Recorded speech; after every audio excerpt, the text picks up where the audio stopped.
Hello नमस्कार दोस्तों, स्वागत है आप सभी का सुमन क्लासेस यूट्यूब चैनल पर।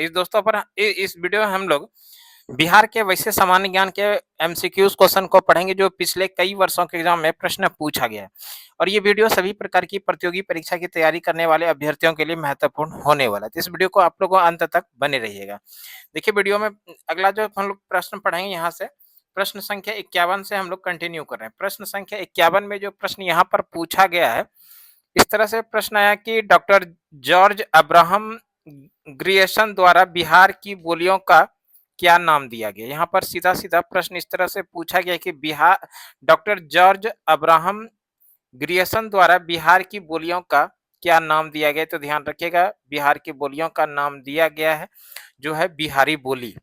और यहाँ पर देखिए बिहारी बोली जो है वो ऑप्शन डी के अंदर है।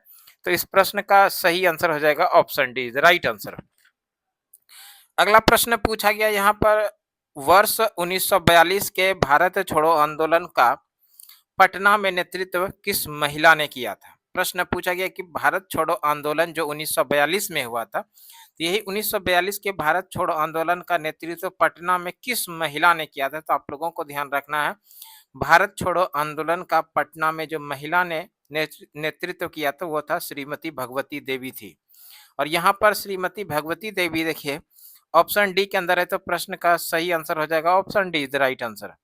और साथ ही साथ इसमें आप लोगों को जो एक्स्ट्रा फैक्ट में याद रखना है, इसी भारत छोड़ो आंदोलन के द्वारा एक ऑपरेशन चलाया गया था अंग्रेज सरकार के द्वारा, ऑपरेशन पोलो, ऑपरेशन जीरो आवर। और उसी ऑपरेशन जीरो आवर के द्वारा डॉक्टर राजेंद्र प्रसाद को गिरफ्तार किया गया था। और डॉक्टर राजेंद्र प्रसाद को गिरफ्तार करके कहाँ रखा गया था, तो याद रखिएगा डॉक्टर राजेंद्र प्रसाद को गिरफ्तार करके इसको जो रखा गया था, डॉक्टर राजेंद्र प्रसाद को गिरफ्तार करके जो रखा गया था तो वो बांकीपुर जेल में। प्रश्न पूछा जाता है कि डॉक्टर राजेंद्र प्रसाद को 1942 के भारत छोड़ो आंदोलन के दरमियान कहाँ रखा गया था, किस जेल में, तो बांकीपुर जेल में। एक नाम और याद रखिएगा, जयप्रकाश नारायण। जयप्रकाश नारायण को रखा गया था हजारीबाग जेल में, हजारीबाग जेल में, इसको याद रखिएगा। और हजारीबाग जेल से जयप्रकाश नारायण भाग गए थे। उस समय त्योहार चल रहा था, वो त्योहार था दिवाली का। प्रश्न ये भी पूछा गया कि किस त्योहार के अवसर पर हजारीबाग जेल से जयप्रकाश नारायण भाग गए थे, तो वो था दिवाली का पर्व। अगला प्रश्न 53 नंबर प्रश्न में ये देखिए दिया है, बिहार में द पटना टाइम्स का प्रकाशन कब प्रारंभ हुआ था। बिहार में द पटना टाइम्स का जो प्रकाशन हुआ था, ध्यान रखिएगा पटना टाइम्स का प्रकाशन हुआ था 1924 में। और यहाँ पर 1924 देखिए ऑप्शन ए के अंदर है, तो प्रश्न का सही आंसर हो जाएगा option A the right answer. इसमें एक्स्ट्रा फैक्ट की बात करें तो मोहम्मद यूनुस ने पटना टाइम्स का प्रकाशन करवाया था। मोहम्मद यूनुस का नाम याद रखिएगा, मोहम्मद यूनुस। इसी मोहम्मद यूनुस ने भारत में द पटना टाइम्स का प्रकाशन करवाया था। मोहम्मद यूनुस के बारे में एक सवाल और याद रखिएगा, मोहम्मद यूनुस जो थे वो बिहार के प्रथम मुख्यमंत्री थे। बीएच से समझ जाइए, बिहार का प्रथम मुख्यमंत्री, बिहार का प्रथम मुख्यमंत्री। और बिहार के प्रथम मुख्यमंत्री थे, इसको याद रखिएगा। ये स्वतंत्रता के पहले मुख्यमंत्री थे। अगर आप लोगों से प्रश्न पूछा जाए स्वतंत्र भारत के प्रथम मुख्यमंत्री कौन थे, तो वो थे doctor Shri Krishna Singh. Doctor Shri Krishna Singh, doctor Shri Krishna Bihar के प्रथम स्वतंत्र भारत के प्रथम मुख्यमंत्री थे। अगला प्रश्न यहाँ पर देखिए क्या है। अगला प्रश्न पूछा गया है, जनगणना 2011 के अनुसार बिहार में महिला जनसंख्या कितना प्रतिशत है। 2011 के जनगणना के अनुसार बिहार में जो महिला का जनसंख्या प्रतिशत वो पूछा गया। आप लोगों को ध्यान रखना है 2011 के जनगणना के अनुसार बिहार में महिला जनसंख्या का प्रतिशत है 47.86। और यहाँ पर 47.86% ऑप्शन डी के अंदर है, तो प्रश्न का सही आंसर हो जाएगा option D is the right answer. अगला प्रश्न देखिए क्या पूछा गया। अगला प्रश्न यहाँ पर पूछा गया है, निम्नलिखित में से बिहार की किस चित्रकला पर भारत सरकार ने डाक टिकट जारी किया है। सवाल पूछा गया, बिहार की किस चित्रकला पर भारत सरकार ने डाक टिकट जारी किया है। ध्यान रखिएगा, बिहार के चित्रकला है मधुबनी चित्रकला। और इसी मधुबनी चित्रकला के अनुसार भारत सरकार के द्वारा डाक डाक टिकट जारी किया था। डाक विभाग ने डाक टिकट जारी किया था और किस वर्ष जारी किया था? इस इसको भी याद रखिएगा आप लोग यहाँ पर 15 अक्टूबर 2000 को। 15 अक्टूबर 2000 ईस्वी में भारत सरकार ने डाक टिकट जारी किया था मधुबनी चित्रकला के ऊपर। एक सवाल और याद रखिएगा, ये जो मधुबनी चित्रकला इसी को मिथिला पेंटिंग के नाम से भी जानते हैं। Mithila painting, Mithila painting, Mithila painting इसी का अन्य नाम है। मिथिला पेंटिंग यानी मिथिला चित्रकला। देखिए अगला प्रश्न यहाँ पर क्या पूछा गया? अगला प्रश्न पूछा गया है, बिहार राज्य के किस जिला में पनबिजली परियोजना का निर्माण फ्रांस के सहयोग से किया गया है? बिहार राज्य के किस जिला में पनबिजली परियोजना का निर्माण फ्रांस के सहयोग से किया गया? तो ये राज्य है रोहतास। और यहाँ पर रोहतास देखिए ऑप्शन डी के अंदर है, तो इस प्रश्न का सही आंसर हो जाएगा option D, the right answer. यानी बिहार राज्य के रोहतास जिले में पनबिजली परियोजना का निर्माण फ्रांस के सहयोग से किया गया है। किस वर्ष किया गया? तो 2009-10 में किया गया। इसी का अन्य नाम है सिरखंडा पनबिजली परियोजना। यानी बिहार राज्य के रोहतास जिला में सिरखंडा पनबिजली परियोजना की शुरुआत 2009-10 में करवाया था। किनके सहयोग से? तो फ्रांस के सहयोग से। ठीक है, अगला प्रश्न पर चलते हैं। अगला प्रश्न यहाँ पर पूछा गया है, भारत के संत मखदूम साहब के पत्रों का संकलन किस नाम से प्रसिद्ध है? यहाँ पर क्या प्रश्न पूछा गया है? देखिए प्रश्न सीधा सीधा प्रश्न 57 नंबर प्रश्न पूछा गया है। इस तरह से प्रश्न आया है कि बिहार के संत मखदूम साहब के पत्रों का संकलन किस नाम से प्रसिद्ध है? ये नाम है मकतूबाते सदी। मकतूबाते सदी, जो कि ऑप्शन बी के अंदर है, तो प्रश्न का सही आंसर हो जाएगा option B, the right answer. अगला प्रश्न यहाँ पर पूछा गया, जनगणना 2011 के अनुसार सर्वाधिक जनसंख्या वाले जिलों का सही क्रम बताएं। 2011 के जनगणना के अनुसार सर्वाधिक जनसंख्या वाला जिला जो है, सबसे अधिक जो जनसंख्या है वो है पटना में। पटना देखिए पहले स्थान पर, तो इसके सामने यानी पटना यहाँ शुरुआत में 1 हो जाएगा। उसके बाद जो आएगा तो वो आएगा पूर्वी चंपारण। पूर्वी चंपारण, पटना के बाद सर्वाधिक जनसंख्या जो है वो पूर्वी चंपारण में है। उसके बाद की बात करें तो उसके बाद जो सर्वाधिक जनसंख्या है वो है मधुबनी में, और उसके बाद जो सबसे अधिक जनसंख्या है वो है गया में। इस तरह से 1 4 2 3 1 4 2 3 ऑप्शन सी के अंदर है, तो इस प्रश्न का सही आंसर हो जाएगा option C, the right answer. अगला प्रश्न देखिए, अगला प्रश्न क्या पूछा गया? अगला प्रश्न पूछा गया है, किस चित्रकला शैली में स्त्री पुरुषों के चेहरे का सिर्फ बायां हिस्सा ही चित्रित किया गया है? प्रश्न पूछा गया, किस चित्रकला शैली में स्त्री पुरुषों का चेहरे का सिर्फ बायां हिस्सा ही चित्रित किया गया? तो वह है मधुबनी कला शैली। और यहाँ पर मधुबनी कला शैली देखिए ऑप्शन बी के अंदर है, तो प्रश्न का सही आंसर हो जाएगा option B, the right answer. अगला प्रश्न यहाँ पर पूछा गया कि निम्नलिखित जलकुंडों में से किसका उद्गम स्थल मुंगेर जिला में स्थित नहीं है? यानी किस जलकुंडों का उद्गम स्थल मुंगेर में नहीं है?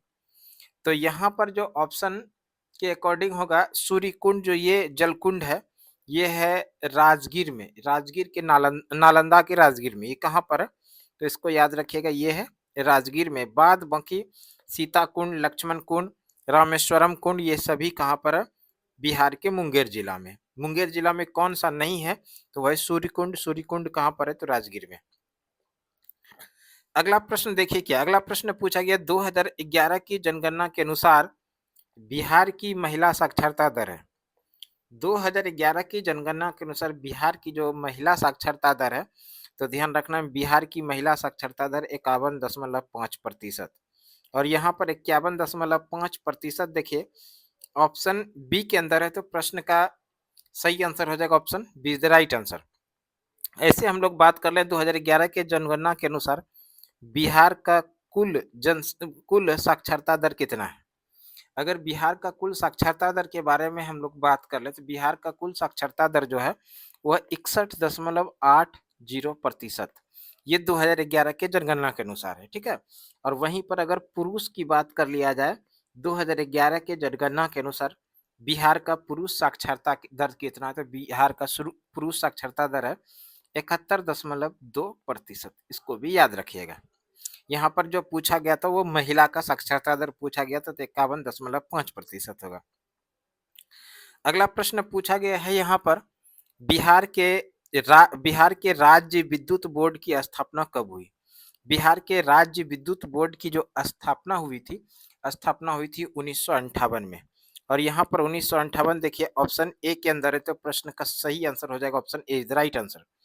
बिहार विद्युत बोर्ड की जो स्थापना हुई इसके लिए अधिनियम लाया गया था, और ये अधिनियम जो था, अधिनियम था 1948 का। अधिनियम कब का था? अधिनियम 1948 का था। और स्थापना जो हुई थी, यह स्थापना हुई थी 27 मार्च 1958 को। 27 मार्च 1958 को, 27 मार्च 1958। और यहाँ पर 1958 ऑप्शन ए में, तो प्रश्न का सही आंसर हो जाएगा option A the right answer. अगला प्रश्न यहाँ पर देखिए क्या है, निम्नलिखित में कौन सी बूढ़ी गंडक की सहायक नदी नहीं है? बूढ़ी गंडक की सहायक नदी जो नहीं है, तो अकॉर्डिंग टू ऑप्शन जो हो जाएगा, ये जो मसान नदी है ये बूढ़ी गंडक की सहायक नदी नहीं है। और यहाँ पर मसान देखिए ऑप्शन सी के अंदर है, तो प्रश्न का सही आंसर हो जाएगा option C is the right answer. अगला प्रश्न है, बिहार में तेल शोधक कारखाना है। बिहार में तेल शोधक कारखाना कहाँ स्थित है? बिहार में तेल शोधक कारखाना जो है वो बरौनी में है। और यहाँ पर देखिए बरौनी जो है ऑप्शन सी के अंदर है, तो प्रश्न का सही आंसर हो जाएगा option A is the right answer. Barauni Begusarai के अंदर आता है। किस जिला में? बेगूसराय। और इस बरौनी तेल शोधक कारखाना की स्थापना कब होती है? तो 1964 में होती है। और किस देश के सहयोग से? सोवियत संघ। सोवियत संघ के सहयोग से तेल शोधक कारखाना की स्थापना बरौनी में हुई थी। अगला प्रश्न देखिए क्या, अगला प्रश्न यहाँ पर पूछा गया 2011 की जनगणना के अनुसार बिहार राज्य जनसंख्या के अनुसार देश में कौन सा स्थान पर है? सीधा सीधा प्रश्न पूछा गया 2011 की जनगणना के अनुसार बिहार राज्य जनसंख्या के अनुसार देश में कौन से स्थान पर है? जनसंख्या के अनुसार बिहार राज्य जो है पूरे देश के अंदर तीसरे स्थान पर है, तीसरा यानी तृतीय। और यहाँ पर तृतीय देखिए ऑप्शन सी के अंदर है, तो प्रश्न का सही आंसर हो जाएगा option C is the right answer. अगर इसी प्रश्न में रहता जनसंख्या घनत्व अगर दिया रहता, घनत्व के बारे में बात किया जाता है, सर्वाधिक जनसंख्या घनत्व वाला राज्य कौन सा है, तो वो हो जाएगा बिहार। और बिहार पहले स्थान पर जनसंख्या घनत्व के मामले में, ठीक है। बिहार का जनसंख्या घनत्व जो है वो है 1107 व्यक्ति प्रति वर्ग किलोमीटर। 1107 व्यक्ति प्रति वर्ग किलोमीटर यानी 1 किलोमीटर के एरिया में 1107 लोग रहते हैं।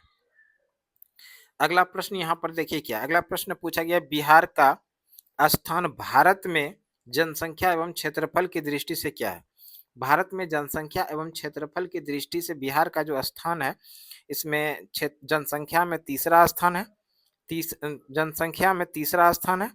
और क्षेत्रफल की बात कर लें तो क्षेत्रफल में जो आपका हो जाएगा, तो क्षेत्रफल में आपका हो जाएगा यहाँ पर 12वां, क्षेत्रफल में 12वां हो जाएगा। जनसंख्या के मामले में तीसरा स्थान और क्षेत्रफल के मामले में 12वां। यहाँ पर ऑप्शन तो नहीं है, तो इस कंडीशन में आप देख लीजिएगा क्या सही आंसर करते हैं, इनमें से कोई नहीं भी ऑप्शन है। अगला प्रश्न है बिहार में सबसे अधिक एवं सबसे कम लिंगानुपात वाला जिला कौन सा है? बिहार में सबसे अधिक लिंगानुपात एवं सबसे कम लिंगानुपात वाला जिला के बारे में पूछा गया। ध्यान रखिएगा सबसे अधिक लिंगानुपात वाला जो जिला है वो है गोपालगंज। गोपालगंज का जो जनगण लिंगानुपात है वो है 1021, यानी कि 1000 पुरुषों पर महिलाओं की संख्या 1021 है। और सबसे कम की बात करें तो वो है मुंगेर। मुंगेर का लिंगानुपात है 876, यानी 1000 पुरुषों पर महिलाओं की संख्या 876, ठीक है। अगला प्रश्न पूछा गया खनिज अगला प्रश्न खनिज है और दूसरी तरफ में संबंधित जिला है, तो इसका हम लोगों को मिलान करना है। सबसे पहले है पायराइट। पायराइट जो संबंधित है, पायराइट संबंधित है किस जिला से? ध्यान रखिएगा पायराइट संबंधित है रोहतास जिला से। और रोहतास की बात करें तो रोहतास यहाँ पर क्रम में देखिए ए में है तो इसके सामने ए हो जाएगा। उसके बाद है यूरेनियम। यूरेनियम जो संबंधित है वो गया से संबंधित, और गया यहाँ पर बी के अंदर है तो इसके सामने बी हो जाएगा। उसके बाद है गैलेना। गैलेना जो संबंधित है वो मुंगेर से संबंधित है, और मुंगेर यहाँ तीसरे स्थान पर यानी सी में, तो इसके सामने सी हो जाएगा। एस्बेस्टस। एस्बेस्टस जो संबंधित है वो बांका से है, और बांका डी के अंदर है तो इसके सामने डी हो जाएगा। तो इस तरह से ये जो सीरीज बनेगा A B C D, A B C D, देखिए ए बी सी डी, और यहाँ पर A B C D option B के अंदर है, तो प्रश्न का जो सही आंसर होगा वो हो जाएगा option B is the right answer. तो इस तरह से इस प्रश्न का सही आंसर हो जाएगा option B is the right answer. अगला प्रश्न यहाँ पर पूछा जो गया है इस तरह से 69 नंबर सवाल में, बिहार की मुख्यमंत्री कन्या उत्थान योजना के संबंध में कौन सा औसत्य है। बिहार का मुख्यमंत्री कन्या उत्थान योजना के संबंध में कौन सा कथन जो है वो औसत्य। तो यहाँ पर जो कथन औसत्य ऑप्शन सी के अंदर है, जन्म से स्नातक की शिक्षा पूर्ण करने पर प्रत्येक कन्या को 60,000 प्रदान किए जाएंगे, ये कथन औसत्य है। तो इसमें औसत्य कथन पूछा गया, तो इस तरह से इस प्रश्न का सही आंसर हो जाएगा option C is the right answer. अगला प्रश्न यहाँ पर देखिए क्या, अगला प्रश्न पूछा गया सुब्रमण्यम स्टेडियम कहाँ अवस्थित है। सुब्रमण्यम स्टेडियम जो स्थित है ये पटना में है। सुब्रमण्यम स्टेडियम कहाँ पर स्थित है, पटना में, और पटना देखिए यहाँ पर ऑप्शन डी के अंदर है, तो प्रश्न का सही आंसर हो जाएगा option D is the right answer. अगला प्रश्न है चाणक्य पुरस्कार किस कृति के लिए दिया जाता है। चाणक्य पुरस्कार किस कृति के लिए दिया जाता है। चाणक्य पुरस्कार जो दिया जाता है वो राजनीति के लिए दिया जाता है, और यहाँ पर राजनीतिक शास्त्र देखिए ऑप्शन बी के अंदर है, तो प्रश्न का सही आंसर हो जाएगा option B is the right answer. अगला प्रश्न है राज्य खेल प्राधिकरण का पदेन अध्यक्ष कौन होता है। राज्य खेल प्राधिकरण का जो पदेन अध्यक्ष होते हैं वो राज्य के मुख्यमंत्री होते हैं। यहाँ मुख्यमंत्री देखिए ऑप्शन बी के अंदर है, तो प्रश्न का सही आंसर हो जाएगा option B is the right answer. अगला प्रश्न पूछा गया पुरातात्विक स्थल तारडीह एवं शोभानाथ पहाड़ी किस जिले में स्थित है। पुरातात्विक स्थल है तारडीह एवं शोभनाथ, ये जो पहाड़ी स्थित है बिहार के किस जिले में, तो ध्यान रखना है कि ये बिहार के पटना जिले में स्थित है, और यहाँ पर पटना देखिए ऑप्शन ए के अंदर है, तो प्रश्न का सही आंसर हो जाएगा option A is the right answer. अगला प्रश्न यहाँ पर पूछा गया आर्यभट्ट पुरस्कार किस क्षेत्र में उल्लेखनीय कार्य हेतु प्रदान किया जाता है। आर्यभट्ट पुरस्कार जो दिया जाता है ये किस क्षेत्र में उल्लेखनीय कार्य के लिए दिया जाता है, तो ध्यान रखना है हम लोगों को विज्ञान एवं तकनीकी के क्षेत्र में आर्यभट्ट पुरस्कार दिया जाता है। विज्ञान एवं तकनीकी, विज्ञान तो दिया गया है, तकनीकी भी इसके साथ में आप लोग याद रखिएगा।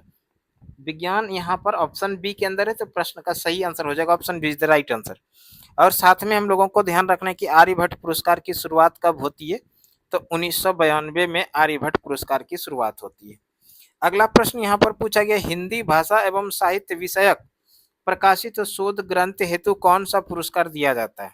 हिंदी भाषा एवं साहित्य विषयक प्रकाशित शोध ग्रंथ के लिए जो पुरस्कार दिया जाता है वो दिया जाता है लक्ष्मी नारायण सुधांशु पुरस्कार, और यहाँ पर लक्ष्मी नारायण सुधांशु पुरस्कार देखिए ऑप्शन सी के अंदर है, तो प्रश्न का सही आंसर हो जाएगा option C is the right answer.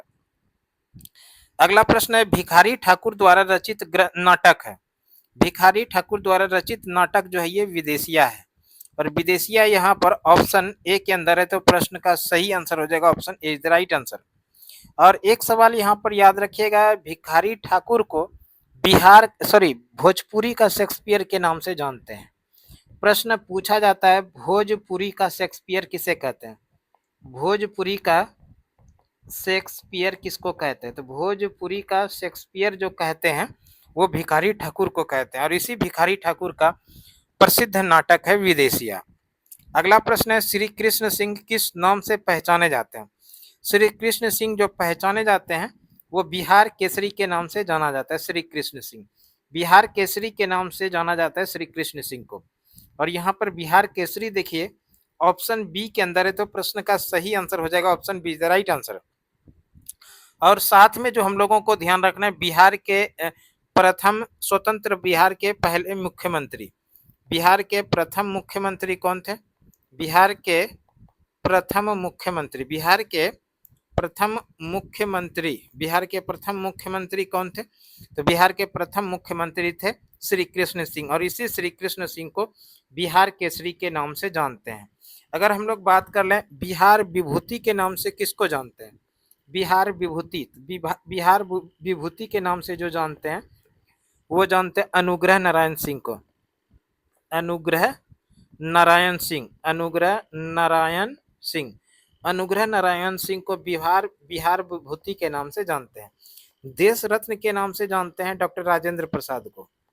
Doctor Rajendra Prasad को, डॉक्टर राजेंद्र प्रसाद को बिहार का देश रत्न कहा जाता है। लोकनायक किसके नाम से जानते हैं?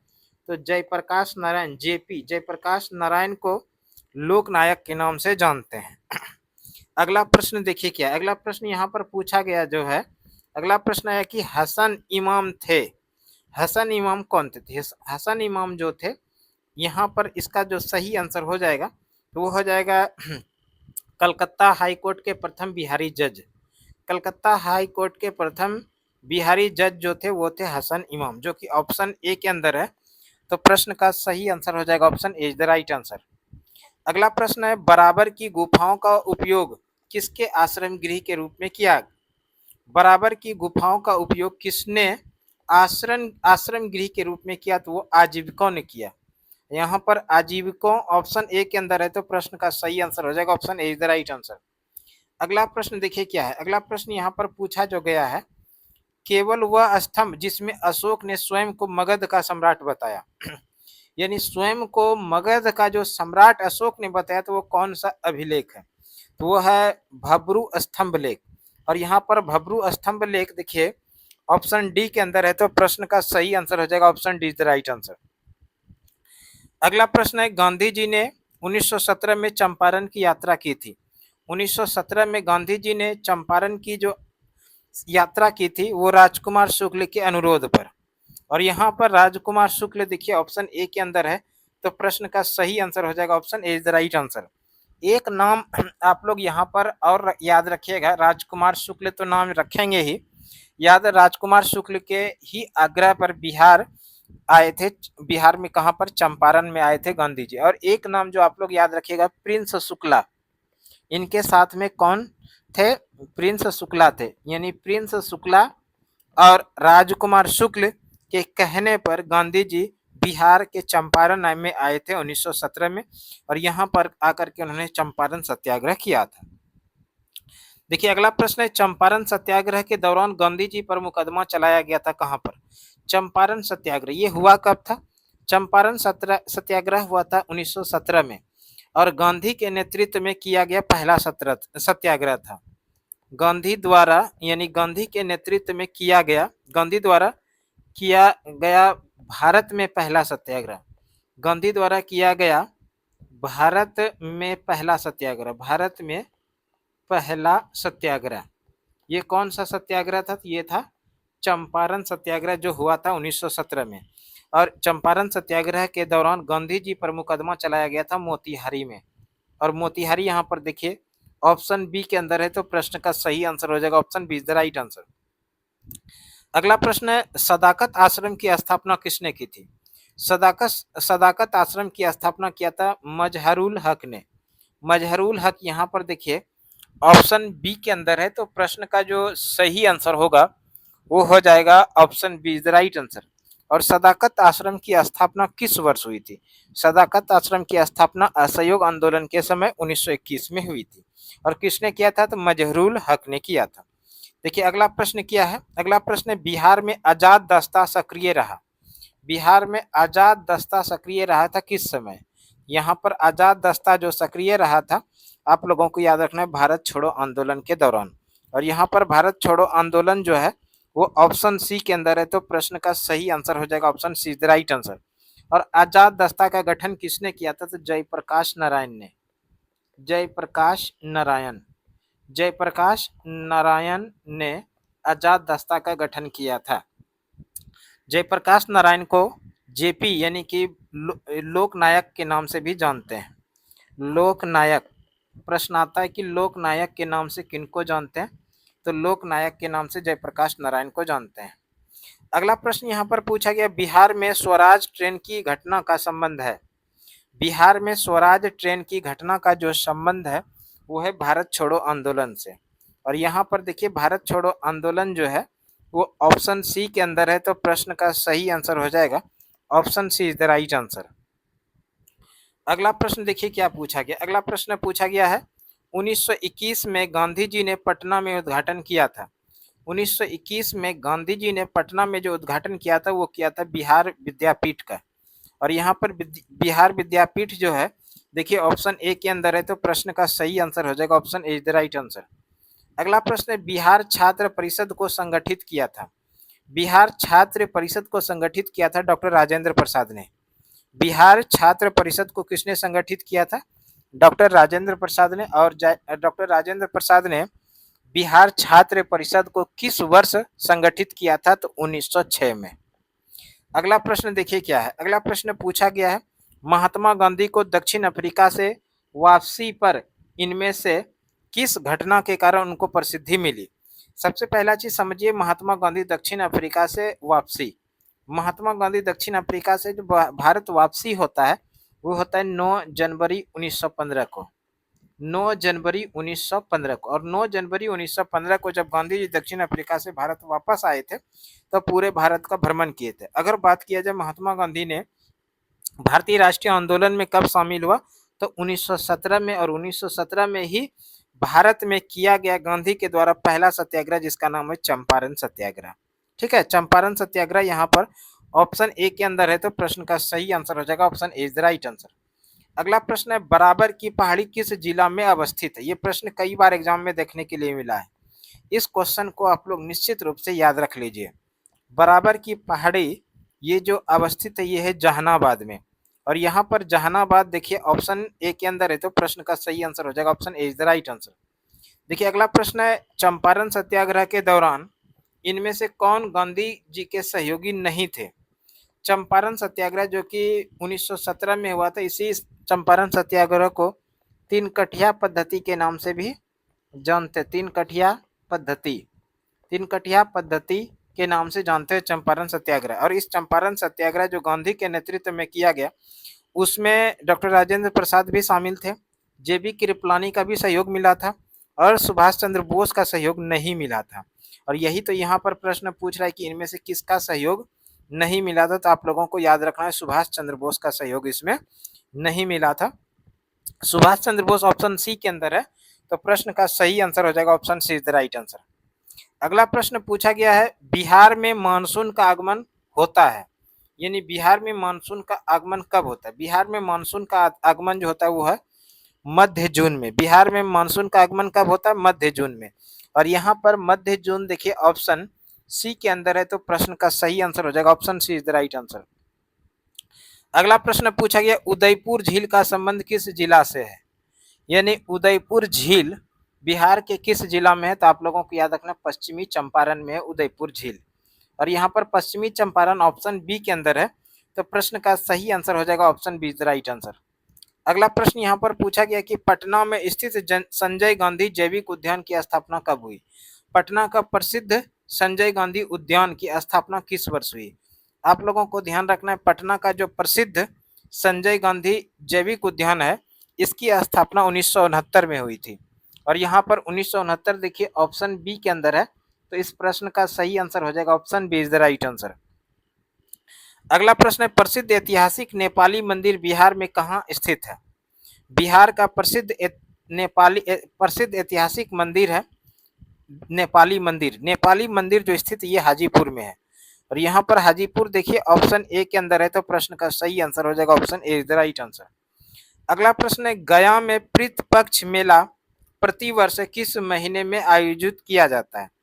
पितृपक्ष मेला प्रत्येक वर्ष किस महीने में आयोजित किया जाता है? तो भाद्रपद आश्विन कृष्ण पक्ष में, कृष्ण पक्ष में, जो कि ऑप्शन ए के अंदर है, तो प्रश्न का सही आंसर हो जाएगा option A is the right answer. अगला प्रश्न है, बिहार में किस स्थान पर महात्मा गांधी ने सर्वप्रथम सत्याग्रह किया? बिहार में सर्वप्रथम गांधी जी ने सत्याग्रह जो किया था वो किया था चंपारण में। और यहाँ पर चंपारण देखिए ऑप्शन ए के अंदर है, तो प्रश्न का सही आंसर हो जाएगा option A is the right answer. Champaran Satyagraha हुआ कब था? तो 1917 में। अगला प्रश्न यहाँ पर पूछा गया है, चामर गृहणी यक्षिणी की मूर्ति मौर्यकालीन मूर्ति कला का श्रेष्ठ प्रतीक है, यह मूर्ति किस स्थान से प्राप्त हुआ है? यानी प्रश्न यहाँ पर जो पूछा गया है, चामर गृहणी यक्षिणी की मूर्ति ये मौर्यकालीन मूर्ति कला का श्रेष्ठ प्रतीक है, यह मूर्ति किस स्थान से मिला है, यही प्रश्न है। तो ध्यान रखेगा, ये मूर्ति जो मिला ये दीदारगंज से मिला, और यहाँ पर दीदारगंज देखिए ऑप्शन सी के अंदर है, तो प्रश्न का सही आंसर हो जाएगा option C is the right answer. अगला प्रश्न है, ज्ञानपीठ पुरस्कार प्राप्त करने वाले बिहार के प्रथम व्यक्ति कौन है? ज्ञानपीठ पुरस्कार प्राप्त करने वाले बिहार के प्रथम व्यक्ति जो है वो है रामधारी सिंह दिनकर। रामधारी सिंह दिनकर का एक प्रसिद्ध रचना है, इसका नाम है उर्वशी, और इसी रचना के लिए, उर्वशी जो प्रसिद्ध रचना है, इसी उर्वशी रचना के लिए इनको 1972 में ज्ञानपीठ पुरस्कार मिला है, 1972 में। और इस तरह से रामधारी सिंह दिनकर बिहार के पहले व्यक्ति हुए जिनको ज्ञानपीठ पुरस्कार मिला। रामधारी सिंह दिनकर ऑप्शन बी के अंदर है, तो प्रश्न का सही आंसर हो जाएगा option B is the right answer. अगला प्रश्न है, बिहार की जलवायु को किस नाम से जाना जाता है? बिहार की जलवायु को जो जाना जाता है नाम से वो है मानसूनी जलवायु, और यहाँ पर मानसूनी जलवायु देखिए ऑप्शन सी के अंदर है, तो प्रश्न का सही आंसर हो जाएगा option C is the right answer. अगला प्रश्न है, मगधी भाषा के महाकाव्य गौतम के रचयिता कौन है? मगधी भाषा का महाकाव्य है जिसका नाम है गौतम के इसके रचयिता कौन है? ध्यान रखिएगा, इसके जो रचयिता है इनमें से कोई नहीं है, इनमें से कोई नहीं, रचयिता का नाम यहाँ पर नहीं है। तो रचयिता का जो नाम है याद रखिएगा, मगधी भाषा का महाकाव्य गौतम, इसके रचयिता योगेश्वर सिंह, योगेश्वर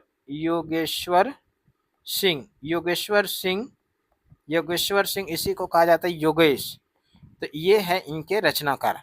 मगधी भाषा का महाकाव्य है गौतम, जिसकी रचनाकार योगेश्वर सिंह योगेश। तो इस तरह से आज हम लोगों ने इस वीडियो के अंदर महत्वपूर्ण बिहार के सामान्य ज्ञान के प्रश्न को पढ़े, जो कि आपके एग्जाम के अंदर प्रश्न देखने के लिए मिल सकता है। प्रश्न भी देखें और उसके साथ में एक्स्ट्रा एक्सप्लेनेशन भी देखें। हमें उम्मीद है ये वीडियो आप लोगों के लिए निश्चित रूप से उपयोगी साबित होने वाला है। इस वीडियो में इतना ही, अगले वीडियो में फिर से इसी तरह के प्रश्नों के साथ उपस्थित होते हैं। तब तक के लिए धन्यवाद। जय हिंद, वंदे मातरम।